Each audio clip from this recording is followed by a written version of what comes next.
Salut et bienvenue dans cette petite vidéo qui vient compléter l'article qu'il y a autour. Donc vous êtes certainement habitué à voir cette homepage là, sur WAMP en tout cas. Les MAMP, XAMPP et compagnie ont la leur et n'est pas spécialement plus belle. Donc ce que je vous propose aujourd'hui, c'est de découvrir quelques petites astuces pour améliorer ça. Tout d'abord, quand vous naviguez dans les dossiers, hop, si je vais dans Design, voilà, donc là vous pouvez voir que j'ai H5AI qui est installé et qui propose un petit arbre sur le côté, un fil d'Ariane en haut et plusieurs dispositions pour les fichiers. Et comme vous le voyez, des petites icônes bien plus sympathiques que l'apparence par défaut. Donc comment avoir ça?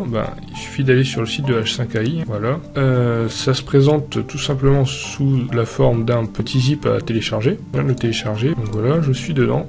Voilà, c'est un zip, dedans il y a un dossier underscore H5AI et les instructions pour l'installer sont tout simplement juste en dessous. Pour faire simple, il suffit de copier le dossier juste à la racine, ce qu'on va faire tout de suite pour tester. Si vous voyez ici je recharge, j'ai l'apparence par défaut qui est complètement moche. Je vais maintenant mettre ce dossier à la racine comme indiqué. Hop. Donc là il extrait, donc c'est pour ça que c'est un poil long.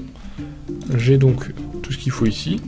Donc on nous dit tout simplement, moi je suis sur Apache, donc vous avez des informations si vous êtes sur un autre serveur web, tout simplement d'ajouter cette ligne là à votre HTTPD. Donc ce que je vais faire, c'est que je vais aller dans mon WAMP, hop, et je vais aller voir le HTTPD conf. Normalement il y a une ligne qui doit ressembler à ça. Si je fais un petit CTRL F index.html, donc je vais remplacer cette ligne hop, par celle-là, et ça devrait fonctionner en redémarrant un petit coup WAMP.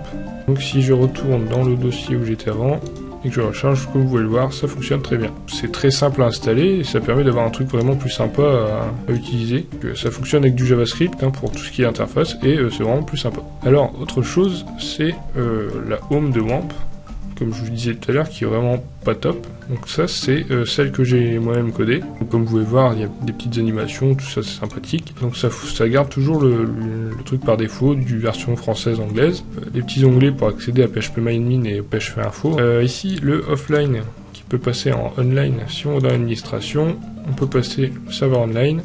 Hop. Et là on est online. Donc qu'est-ce que c'est online? C'est pour ceux qui connaissent le petit bouton qui est là. À part que là on peut y accéder depuis l'interface web. Ce qui peut être utile parfois quand on lance son serveur. On veut proposer à ses clients ou aux personnes, nos amis ou autres, de regarder ce qu'on fait. Eh bien on peut passer le serveur en offline pour empêcher l'accès. Et cela depuis l'extérieur. Et pour ça il suffit d'aller changer quelques petites choses dans l'index.php. Donc il y a un dépôt pour cette home. Donc j'ai fait un dépôt GitHub tout simplement parce que c'est plus simple pour gérer les versions et compagnie si des gens veulent participer. Il y a donc un seul fichier. Donc il y a quelques petites explications qui sont là pour vous dire tout simplement il suffit de remplacer le PHP le index.php par celui-ci.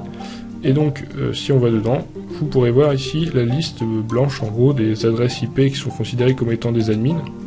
Donc par défaut c'est que les gens qui sont en local, donc vous-même. Et si vous voulez, vous pourrez ajouter une adresse distante si vous voulez pouvoir accéder à ces paramètres-là et entre autres pouvoir couper le serveur. Bon, si vous coupez, vous pouvez plus accéder de nouveau, bien sûr. Pour ce qui est des petits aperçus qu'il y a là, les favicons ici sont détectés automatiquement, donc soit à la racine, soit dans le dossier web pour les projets Symfony comme ici. Pour l'image, la grosse image, tout simplement un fichier screenshot.jpeg qui doit se trouver dans le dossier du projet, enfin la racine du projet, et qui fait à peu près 150 x 100, donc vous pouvez mettre un peu ce que vous voulez, mais c'est le ratio qu'il faut conserver en tout cas pour que ça s'affiche bien.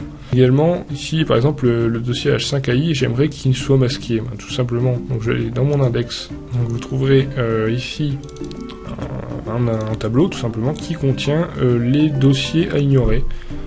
Donc vous pouvez en rajouter autant que vous voulez. Par exemple si je veux retirer de l'affichage de ma home le underscore H5AI, tout simplement en rajoutant le nom du dossier. C'est très simple à utiliser, si vous avez quelques dossiers à cacher aux visiteurs, vous pouvez le faire comme ça très simplement. Vous pouvez trouver d'autres thèmes pour votre homepage, il y en a un qui est assez sympa au niveau design, modernité on va dire. Je l'ai ici, index.winwit, voilà. Hop, donc j'ai pas fait en sorte que les images apparaissent, hein, mais c'est dans le même esprit que le mien au niveau des images de fond. Il faut mettre un screenshot.png, il me semble. Par contre, il a retiré toute la partie administration avec les plugins. Il y a a priori pas de liste noire pour les dossiers qu'on voudrait cacher et compagnie, donc ça c'est plus orienté utilisation personnelle. Et donc ça c'est tout simplement personnalisable dans le fichier directement, et l'image elle se trouve juste à côté. Donc si je viens dans le 3W, voilà, avatar, BG, check. Donc ça, si vous voulez changer l'avatar, vous changez cette image là, hein, tout simplement, et vous aurez votre nouvel avatar ici. Donc voilà pour les petites présentations. Donc je suis sûr qu'il y en a d'autres, hein, mais je vais pas regarder spécialement, sachant que j'ai la mienne et qui me plaît bien. Je vous invite à trouver la vôtre. Même si on y passe peu de temps, c'est toujours sympa de pouvoir faire, voilà, donc moi j'ai mes petits raccourcis, localhost, hop, et puis j'arrive sur une page plutôt sympa, plutôt que la page par défaut qui est assez moche. Et si vous voulez contribuer, n'hésitez pas, hein, je pense que Omar, tout comme moi, prendront volontiers les améliorations que vous nous proposerez. Ça peut aider pas mal de gens, hein, donc n'hésitez pas à suggérer vos modifications. Voilà, à bientôt.